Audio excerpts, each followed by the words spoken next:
Hello students, today I am going to explain you chapter number 15 दाज्यू, जिसके लेखक है शेखर जोशी। शेखर जोशी का जन्म 10 सितंबर 1932 को अल्मोड़ा उत्तरांचल के ओलिया गांव नामक स्थान पर हुआ। आपने केकड़ी एवं अजमेर में स्कूल की शिक्षा प्राप्त की। लगभग 30 वर्षों तक इलाहाबाद के निकट एक सैनिक औद्योगिक प्रतिष्ठान में कार्यरत रहने के बाद आप स्वतंत्र लेखन कर रहे हैं। आपके चर्चित कहानी संग्रह है कोसी का गटवार, साथ के लोग, दाज्यू, हलवाहा एवं नौरंगी बीमार है।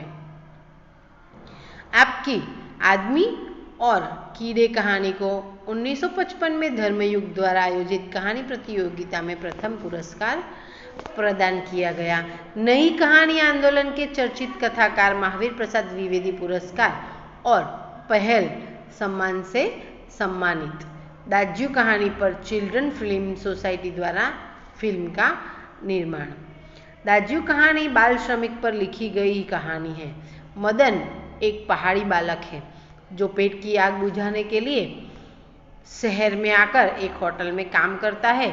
भोलेपन में जिसे वह अपना दाज्यू अर्थात कि बड़ा भाई समझने लगता है, वही किसी प्रकार एक दिन उसके बाल मन पर आघात कर जाता है। उसका मार्मिक चित्रण इस कहानी में हुआ है।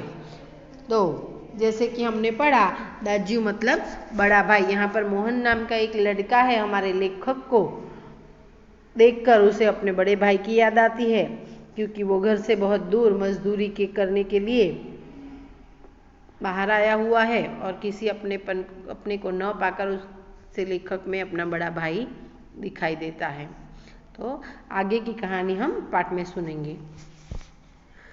चौक से निकलकर बाईं ओर जो बड़े साइन बोर्ड वाला छोटा कैफे है, वहीं जगदीश बाबू ने उसे पहली बार देखा था। हमारे जो कैरेक्टर है उनका नाम जगदीश बाबू है। गोरा चिट्टा रंग, नीली सफ़ाक आंखें, सुनहरे बाल और चाल में एक अनोखी मस्ती, पर शिथिलता नहीं।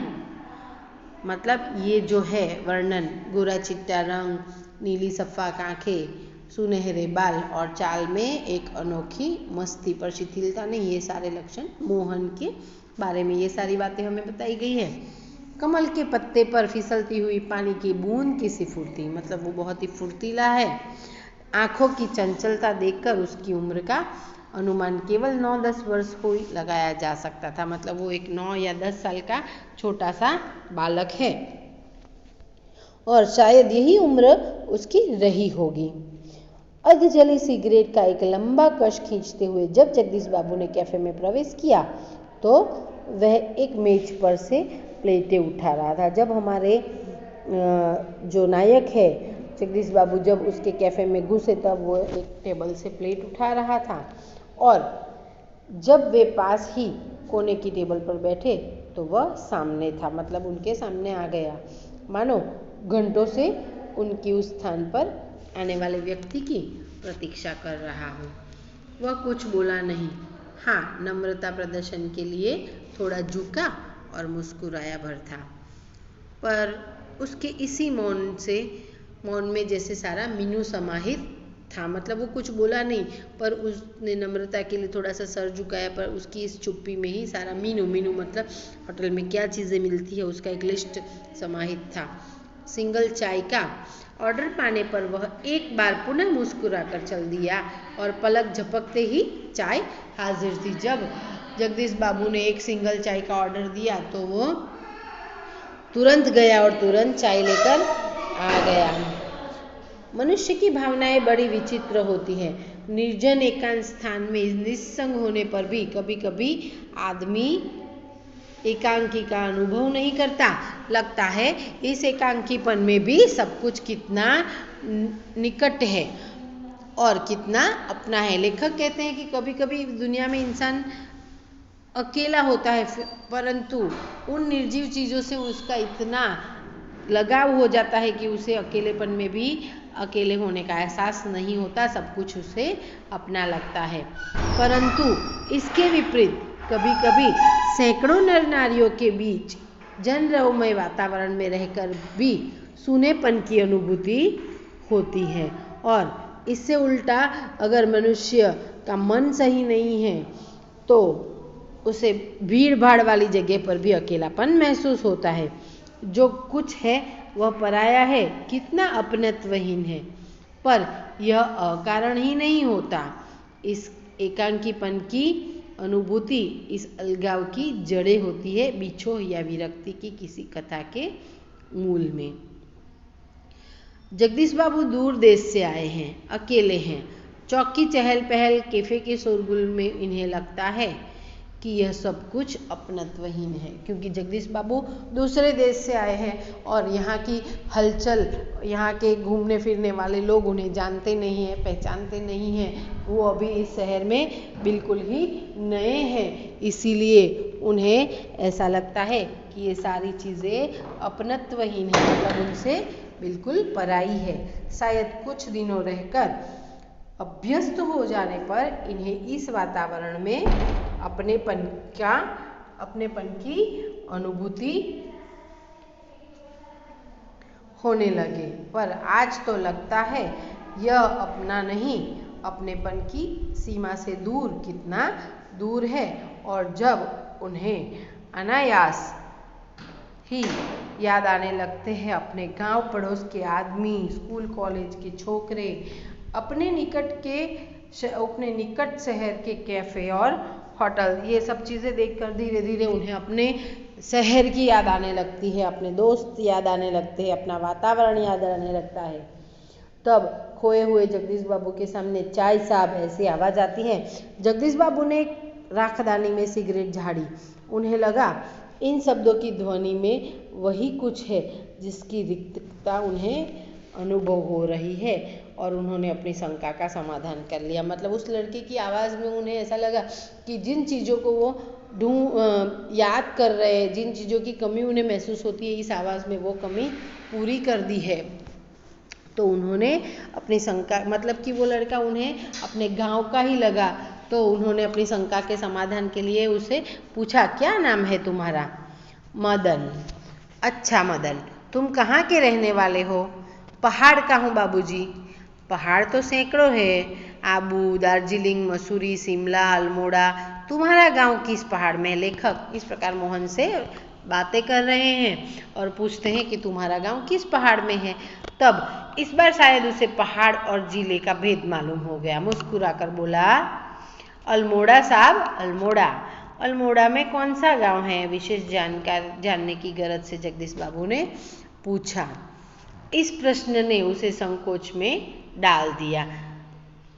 शायद अपने गांव की निराली संज्ञा के कारण उसे संकोच हुआ था। जब लेखक ने पूछा कि अल्मोड़ा की पहाड़ी पर कौन से गांव में तुम रहते हो या तुम्हारा गांव कौन सा है, तो उसके गांव का नाम कुछ अजीब था, इसलिए उसे संकोच हुआ। इस कारण टालता हुआ सा बोला, वह तो दूर है साहब, अल्मोड़ा से 15-20 मील होगा। तो वो टाल देता है। फिर पर लेखक बार बार उससे पूछते हैं, फिर भी नाम तो कुछ होगा ही। जगदीश बाबू ने जोर देकर पूछा, डोट्यालगो। वह सकुचाता हुआ सा बोला। मोहन कहता है कि मेरे गांव का नाम डोट्यालगो है। जगदीश बाबू के चेहरे पर पुती हुई एकाकीपन की स्याही दूर हो गई। उन्हें जो एकाकीपन महसूस हो रहा था वो दूर हो गया। वो खुश हो गए क्योंकि वो भी उसी गांव से थे।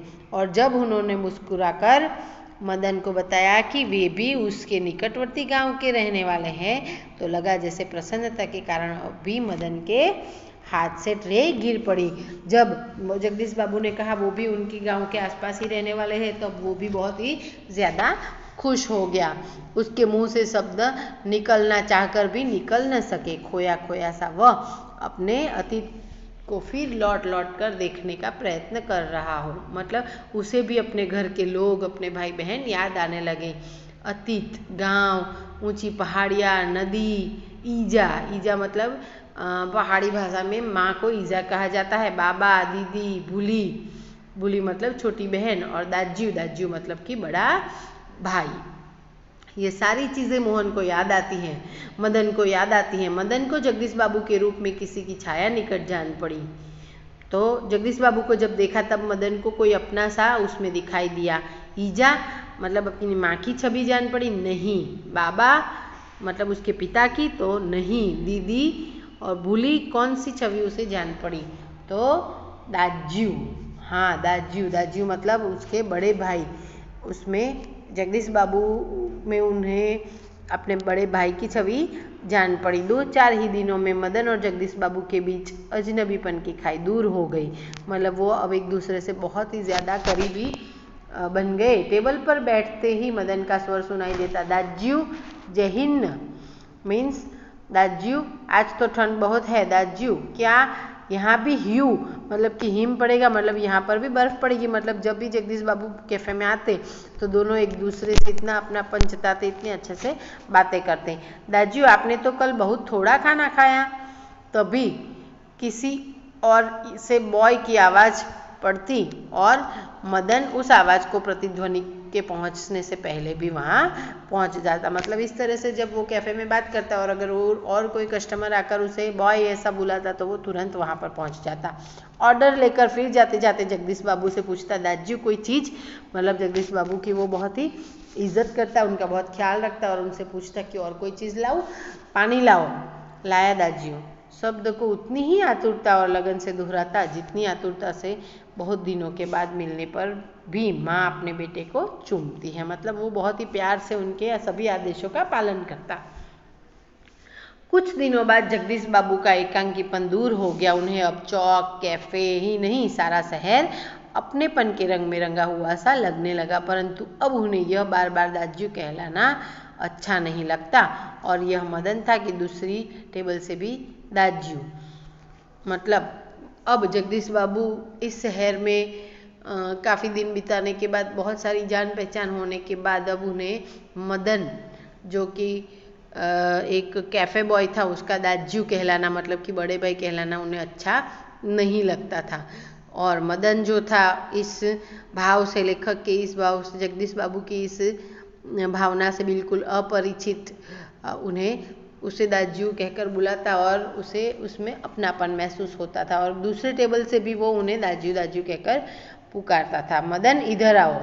आया दाज्यू। दाज्यू शब्द की आवृत्ति पर जगदीश बाबू के मध्यम वर्गीय संस्कार जाग उठे। मतलब अब उन्हें ऐसा लगने लगा था कि एक कैफे बॉय, एक नौकर उनका छोटा भाई कैसे हो सकता है। तो उनके मध्यम वर्गीय संस्कार जाग उठे और अपनत्व की पतली डोरी अहम की तेज धार के आगे न टिक सकी। मतलब जो अपनापन मदन ने और जगदीश बाबू ने मदन को दिखाया था वो अब नहीं रहा। अहंकार के आगे वो पतली सी डोरी टूट चुकी थी। दाज्यू चाय लाऊं? चाय नहीं, लेकिन यह दाज्यू दाज्यू क्या चिल्लाते रहते हो दिन रात? किसी की प्रेस्टीज का ख्याल नहीं है तुम्हें? एक दिन जगदीश बाबू मदन के दाज्यू बोलने पर उसे डांट ही देते और कहते कि तुम मुझे बार बार दाज्यू दाज्यू मत कहा करो। किसी की प्रेस्टीज का मतलब कि इज्जत का भी तुम्हें ख्याल है? जगदीश बाबू का मुंह क्रोध के कारण तमतमा गया। शब्दों पर अधिकार नहीं रह सका। मदन प्रेस्टीज का अर्थ समझ सकेगा या नहीं यह भी उन्हें ध्यान नहीं रहा, पर मदन बिना समझाए ही सब कुछ समझ गया। जब जगदीश बाबू ने उसे इस तरह डांटा तो वो समझ गया कि अब जगदीश बाबू उसको उसका दाज्यू बोलना अच्छा नहीं लगता है। मदन को जगदीश बाबू के व्यवहार से गहरी चोट लगी। मैनेजर से शिद्दत का बहाना कर वह घुटनों में सर देकर कोठरी में सिसकियां भर भर कर रोता रहा। घर गांव से दूर ऐसी परिस्थिति में मदन का जगदीश बाबू के प्रति आत्मीयता प्रदर्शन स्वाभाविक ही था। मतलब मदन जो था वो अपने अपनों से और घर से बहुत दूर रहता था, तो किसी अपने गांव वाले को पाकर इस प्रकार उसका लगाव हो जाना वो बहुत ही स्वाभाविक था। परंतु जगदीश बाबू जो कि मध्यम वर्ग के थे और एक छोटा कैफ़े में काम करने वाला लड़का था, तो उन्हें उसके साथ रिश्ता जोड़ना बिल्कुल अच्छा नहीं लगा। इसी कारण आज प्रवासी जीवन में पहली बार उसे लगा कि जैसे किसी ने उसे ईजा की गोदी से, बाबा की बाहों से और दीदी के आंचल की छाया से बलपूर्वक खींच लिया हो। मतलब उसे ऐसा लगा कि कोई अपना उससे छूट गया हो। परंतु भाविकता स्थायी नहीं हो तो रो लेने पर, अंतर की घुमड़ती वेदना की आंखों की राह बाहर निकाल लेने पर मनुष्य जो भी निश्चय करता है वे भावुक क्षणों की अपेक्षा अधिक विवेकपूर्ण होता है। तो मदन रोया, अपना दुख आंखों में आंसुओं के जरिए वो निकाल देता है, अपनी भावनाओं को आंसुओं में बहा देता है और स्वस्थ होकर जब वो निर्णय लेता है, मतलब उसने यह निर्णय लिया है कि वो अब कभी किसी भी अनजान व्यक्ति से लगाव नहीं करेगा। तो बहुत ही विवेकपूर्ण निर्णय लेकर वो वापस आता है। मदन पूर्ववत काम करने लगा। दूसरे दिन कैफे जाते हुए अचानक ही जगदीश बाबू की भेंट बचपन के सहपाठी हेमंत से हो गई। कैफे में पहुंचकर जगदीश बाबू ने इशारे से मदन को बुलाया, परंतु उन्हें लगा जैसे वह दूर दूर रहने का प्रयत्न कर रहा हो। दूसरी बार बुलाने पर मदन आया। आज उसके मुंह पर वह मुस्कान न थी और न ही उसने क्या लाऊं दाज्यू कहा। स्वयं जगदीश बाबू को कहना पड़ा, 2 चाय 2 ऑमलेट, परंतु तब भी लाया दाज्यू कहने की अपेक्षा लाया साहब कहकर वह चल दिया, मानो दोनों अपरिचित हो। अब मदन जगदीश बाबू से एक अपरिचित जैसा ही व्यवहार करने लगा, जैसा दूसरों के साथ करता है। शायद पहाड़िया है, हेमंत ने अनुमान लगाकर पूछा। हाँ, रूखा सा उत्तर दे दिया जगदीश बाबू ने और वार्तालाप का विषय ही बदल दिया। मदन चाय ले आया था। क्या नाम है तुम्हारा लड़के? हेमंत ने एहसान चढ़ाने की गरज से पूछा। कुछ क्षणों के लिए टेबल पर गंभीर मौन छा गया, क्योंकि इसी तरह लेखक ने भी पहले मदन से बातचीत शुरू की थी, फिर अपनापन जताया था और अंत में उसे बहुत ही कष्ट पहुंचाया था। जगदीश बाबू की आंखें चाय की प्याली पर ही झुकी रह गई। मदन की आंखों के सामने विगत स्मृतियां घूमने लगी, मतलब मदन को सब याद आने लगा। जगदीश बाबू का एक दिन ऐसे ही नाम पूछना, फिर दाज्यू आपने तो कल थोड़ा ही खाया, और एक दिन किसी की प्रेस्टीज का ख्याल नहीं रहता तुम्हें। जगदीश बाबू ने आंखें उठाकर मदन की ओर देखा। उन्हें लगा जैसे अभी वह ज्वालामुखी सा फूट पड़ेगा। हेमंत ने आग्रह के स्वर में दोहराया, क्या नाम है तुम्हारा? बॉय कहते हैं साहब मुझे, संक्षिप्त सा उत्तर देकर वह मुड़ गया। आवेश में उसका चेहरा लाल होकर और भी सुंदर हो गया था।